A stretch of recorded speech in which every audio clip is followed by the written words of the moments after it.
오늘은 성령 강림 후 6번째 주일이면서 맥주 감사 주일입니다. 맥주 감사절의 핵심은 감사에 있죠. 2021년 지난 6개월을 되돌아보면서 감사의 제목들을 우리가 기억하고 기도하는 날이 바로 오늘이죠.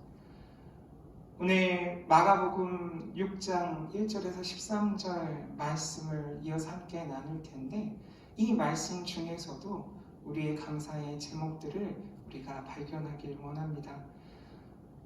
1절에서 6절 그리고 6절 후반부에서 13절까지 이 두 개의 부분으로 오늘 말씀이 이루어져 있죠. 전반부에서는 예수님의 고향에서 배척을 받으시는 내용이 기록되어 있고요. 그리고 6절 후반부에서 13절까지는 12 제자를 부르셔서 둘씩 보내시는 그 이야기가 담겨 있습니다.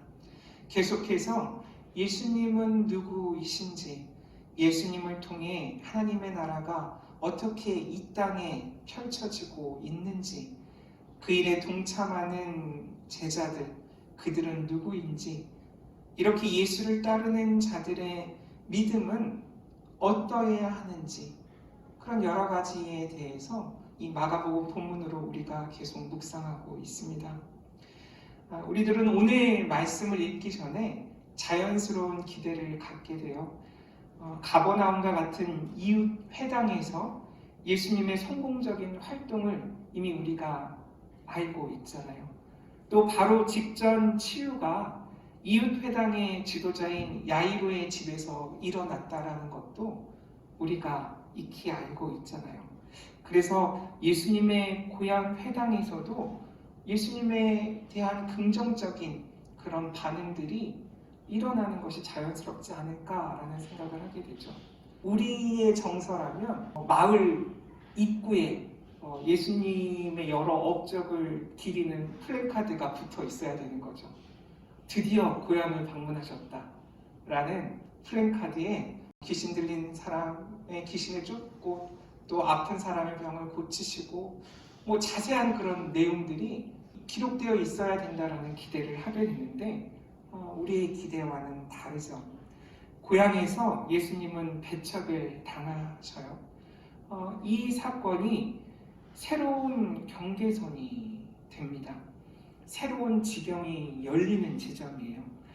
어떤 새로운 지경이냐면 예수님의 선교 사역에, 그 여정에 있어서 이 갈릴리 지역을 벗어나는, 유대인들을 벗어나는, 그래서 이방 세계로, 그리고 이방인들에게로 그 복음이 전해지는 그런 계기가 생기는 것이죠. 고향에서 세계로, 가족, 친척, 유대인에서 이방인으로 확대되는 그 지점이에요. 복음이 예루살렘에서 유대로, 유대에서 사마리아로, 사마리아에서 땅끝으로 이어지는 그 상황이 오늘 말씀에 펼쳐지고 있는 거죠. 그래서 7절부터는 갈릴리 후반 사역이 시작되는 거예요. 6장 6절, 고향 저편 이방 세계로 갈 수밖에 없는 그 상황을 설명하고 있죠. 6절에서 복음이 어떠한가, 복음의 보편성, 복음의 특징 중에 보편성을 발견할 수 있는 거죠. 이에 모든 촌에 두루 다니시며 가르치시더라 라는 말씀이에요. 여기 이 구절 중에 제 마음에 와닿았던 표현은 바로 두루라는 표현이에요.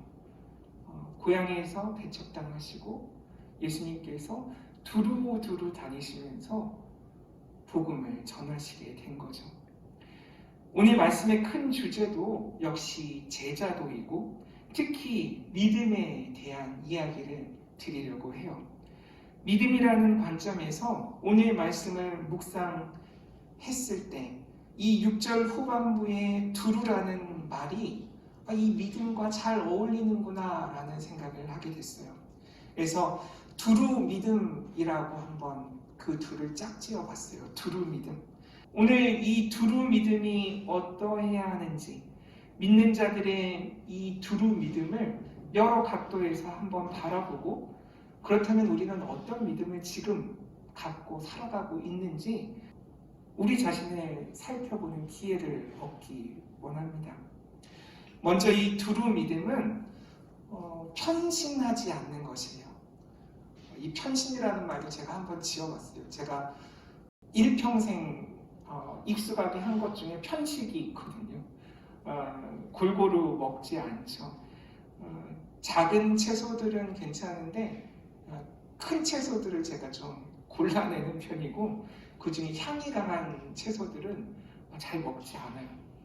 골고루 먹고, 그렇게 골고루 먹는 게 몸에 좋다는 것을 알고 있지만 그게 쉽게 개선되지 않더라고요. 오늘 말씀에서도 믿음이라는 것이 이렇게 편향된 것, 한쪽에 치우쳐 있을 때 어떤 결과가 나타나는지, 믿는데 치우쳐서 믿는 것이 얼마나 우리에게 위험한지, 그것을 예수님의 고향 사람들을 통해서 우리가 알 수 있다라고 생각했어요. 메시지 성경에 보면요, 3절이 길게 표현되어 있는데 이렇게 증언되어 있어요. 그러나 한편으로 그들은 언제 그랬냐는 듯이 어느새 그분을 깎아내리고 있었다. 이 사람은 목수요, 마리아의 아들에 불과하다. 우리는 그를 어려서부터 알았다. 그의 동생 야고보와 요셉과 유다와 시몬, 그리고 그의 누이들도 우리가 안다. 도대체 그는 자기가 누구라고 저러는 것인가? 그들은 예수에 대해 조금 아는 것에 걸려 넘어졌던 것이다. 그들은 거기서 더 이상 나아가지 못했다. 이 걸려 넘어지는 것. 왜 걸려 넘어질까? 치우친 믿음. 그것 때문이 아닌가라는 생각을 하게 됐어요. 특히 마리아의 아들이라는 표현 중요하죠. 보통은 아버지의 이름을 거명하는 것이 보편적이었는데 요셉에 대해서 이야기하지 않죠. 자연스럽게 아버지가 지금 살아계시지 않나? 라는 생각도 하게 되지만, 그렇다고 어머니의 이름으로 그 자녀를 부르지 않았거든요. 이거 자체가 예수님에 대해서 그들이 어떻게 생각하는지 알 수 있죠. 초대교회 당시 예수님에 대한 경멸적인 그런 이해를 이 표현이 담고 있어요. 아버지에 대해 정확하게 알 수 없다 라는 의미를 담고 있는 거죠. 예수님을 얕잡아 부르고 있는 것, 그것을 알 수 있죠. 마태나 누가에서는 이 부분을 조금 보완했어요. 그래서 요셉에 대한 언급을 하거든요. 마태복음 13장 55절에서는 이는 그 목수의 아들이 아니냐라고 이야기하죠. 누가복음 4장 22절에서는 그들이 다 그를 증언하고 그 입으로 나오는 바 은혜로운 말을 놀랍게 여겨 이르되 이 사람이 요셉의 아들이 아니냐라고 이야기하거든요. 아마 마태나 누가는 조금 부담을 느꼈던 것 같아요. 그래서 이 마리아의 아들이라고 부르는 그 표현 자체가 그들이 예수에 대해서 어떻게 여기고 있었는지, 그들의 치우친 그 관점을 드러내주는 거죠. 그리고 목수라는 표현이 등장하잖아요.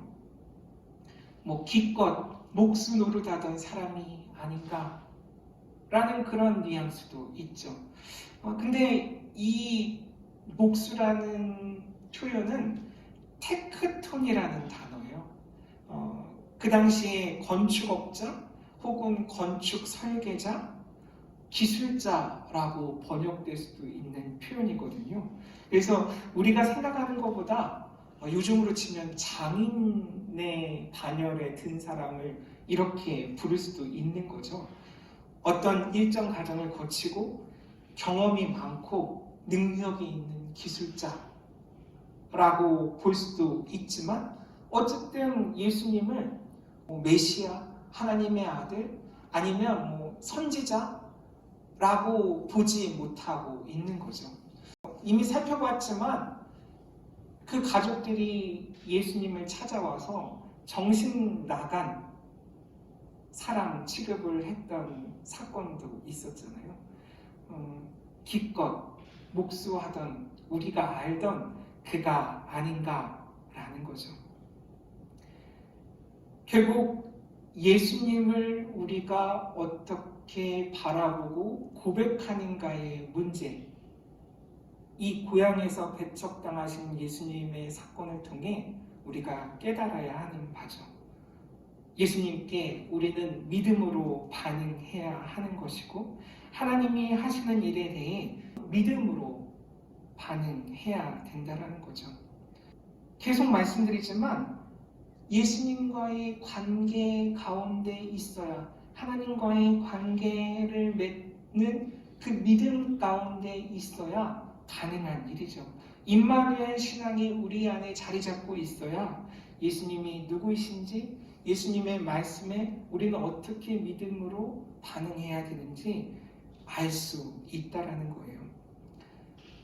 그래서 예수님의 관계를 통해 예수님이 누구이신지, 내가 누구인지 알 수 있는 기회가 예수님께서 행하시는 모든 일이라는 것이죠. 요즘 저도 유튜브를 많이 보는데 유튜브 보다 보면 깜짝 놀랄 때가 있어요. 제가 좋아하는 것들만 그 화면에 띄워주거든요.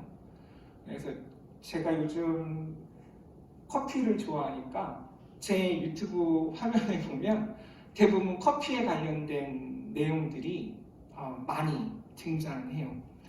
이런 것들을 보통 알고리즘이라고 하죠. 유튜브 내에 그런 알고리즘을 통해서 우리가 무엇에 익숙하고 우리가 무엇을 보고 싶어 하는지 그 인공지능이 우리를 그쪽으로 이끌어 가는 거죠. 그리고 우리가 요즘 많이 듣는 표현 중에 확증 편향이라는 표현도 있어요. 영어로는 confirmation bias라고 하는데 원래 가지고 있던 생각, 신념을 계속 확인하려는 경향성이에요. 보통 정치적인 그런 상황에 이런 확증 편향이라는 단어를 많이 사용하죠. 흔히 하는 말로는 사람은 보고 싶은 것만 본다 라는 표현이 이 확증 편향을 대표적으로 표현하는 말이죠. 그리고 유사한데 반향실 효과, 언젠가 말씀드렸죠. 에코 챔버, 방 안에 메아리가 치는 효과인데 내가 기존에 익숙한, 내가 갖고 있는 그런 생각, 그것들이 더 증폭되는, 강화되는, 그래서 같은 입장을 지닌 정보만 지속적으로 되풀이 수용하는 그 상황을 반향실 효과라고 불러요.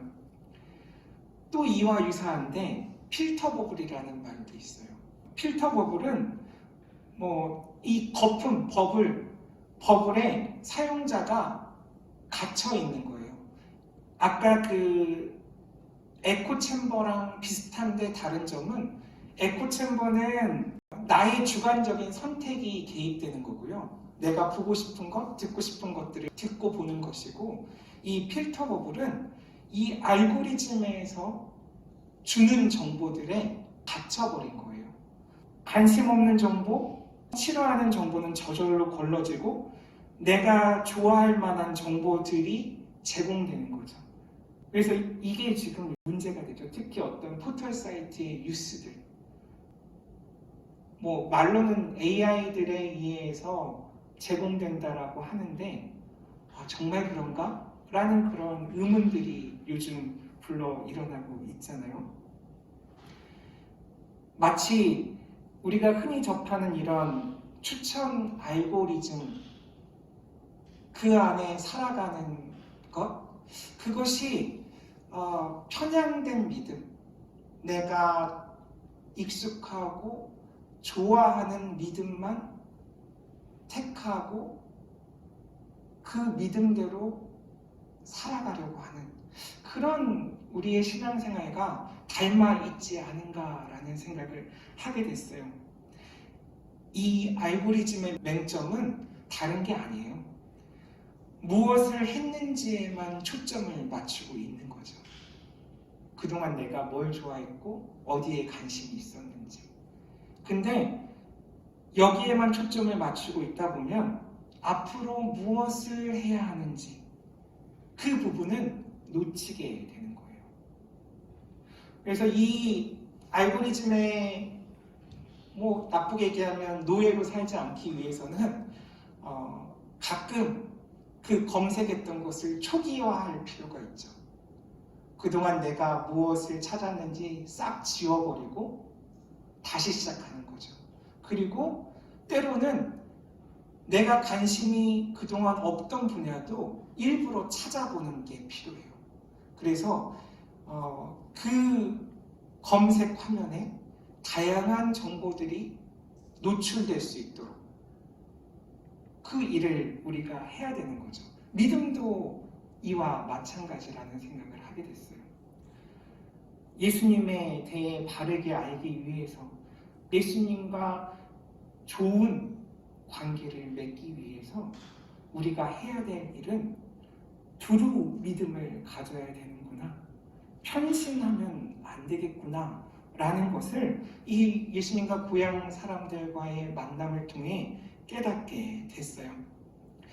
두 번째로는 믿음은 열려 있어야 된다는 거예요. 이 제자들을 파송하시는 모습을 통해 깨닫게 되었어요. 지팡이, 또 양식, 배낭, 전대, 신발, 의복, 여러 조항들이 나오죠.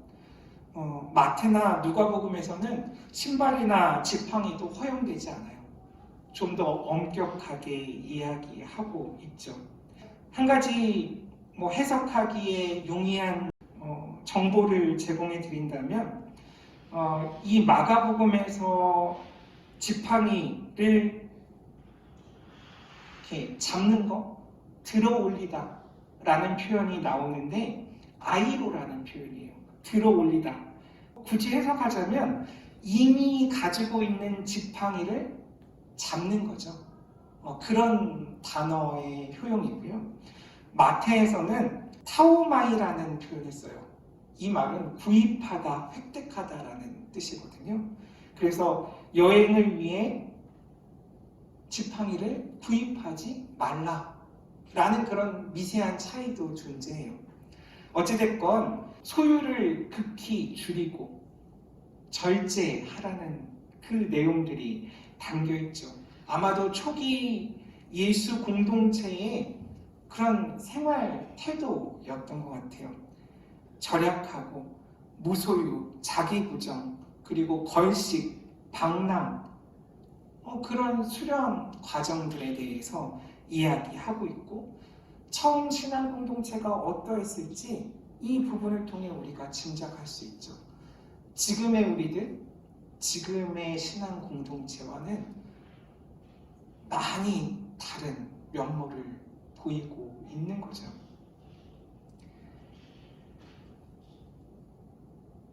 이 여러 명령들을 보다가 이런 제약들이 왜 있을까라는 생각을 하게 됐어요.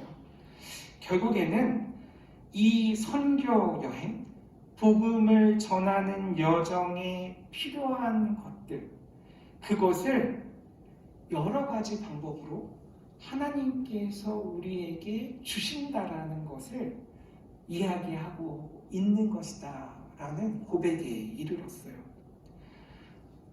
이게 일종의 여행 패키지라면 아무것도 준비할 필요가 없는 거예요. 지금 당장 떠나면 되고 그 패키지 안에 모든 것이 옵션으로 들어가 있는 거죠. 그 모든 필요한 것들을 하나님께서 우리에게 주신다. 그것이 은혜이다 라고 지금 이야기하고 있는 거죠. 11절 보면 구체적인 예가 나와 있죠. 말씀을 전하고 듣는 현장에서 그 은혜를 만나게 되고 발견하게 되는 상황이죠. 먹을 것, 입을 것, 잠자리, 환대라는 이름으로 경험하게 되는 거죠. 여기뿐만 아니죠. 우리가 가진 것에 집중하지 않는 것, 우리가 얼마나 부족하고 보잘것 없는 사람들인지 거기에 우리의 관심을 두지 말라는 이야기들이 나오는데, 우리의 기대보다 풍족한 그 은혜가 펼쳐지잖아요. 적은 것이 얼마나 많은 것으로 여러 사람들에게 풍족하게 나눠줄 수 있는지, 그런 것들이 기본적으로 오병이어 사건들이죠. 그래서 끊임없이 이야기해요. 내가 갖고 있는 것, 나의 능력, 그것에 관심을 두는 것보다 하나님이 우리에게 부어주실 그 은혜를 기대하라고 이야기하는 거죠. 그런 의미에서 믿음은 하나님께서 일하실 수 있는 그 여지를 열어두는 거예요.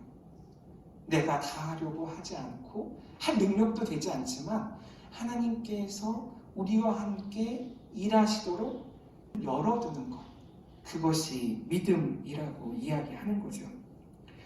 지난 6개월이 그렇고 지난 1년이 그렇고 코로나 때문에 어려움을 겪고 있는 거의 1년 6개월의 시간이 그랬죠.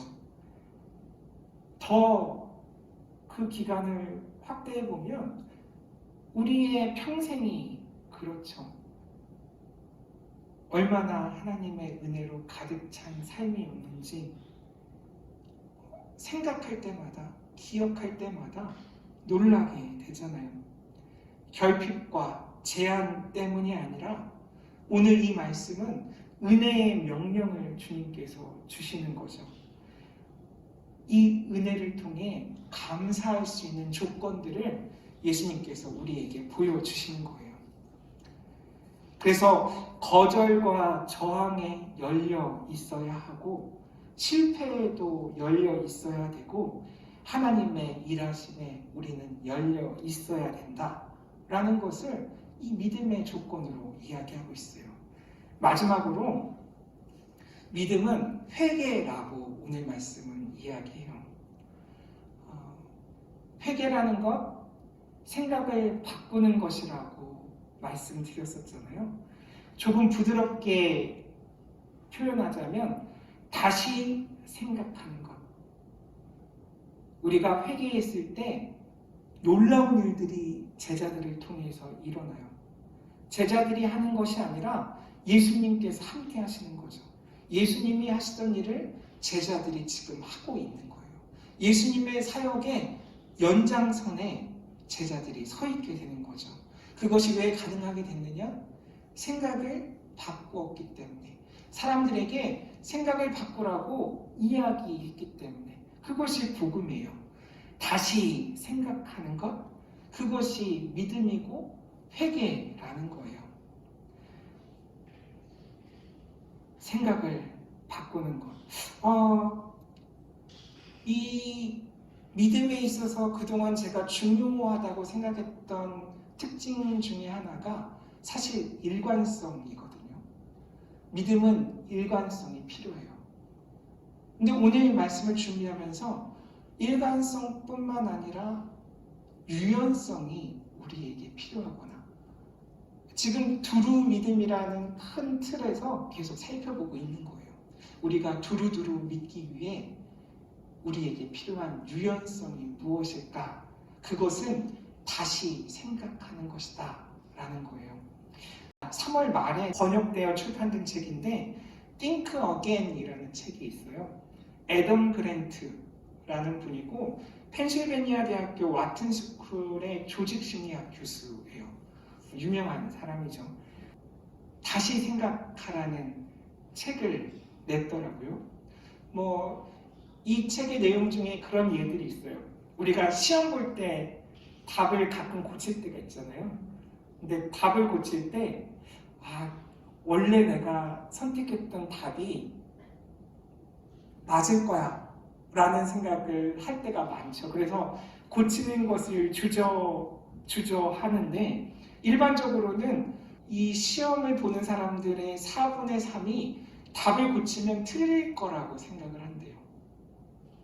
그리고 대학생을 대상으로 한 어떤 연구에서는 답을 바꾼 학생의 4분의 1만 정답에서 오답으로 바꾸었고 절반 정도는 그 바꾼 답이 정답이라는 그런 결과도 있더라고요. 한번 결정한 걸 다른 답으로 바꾸기 꺼려하는 것.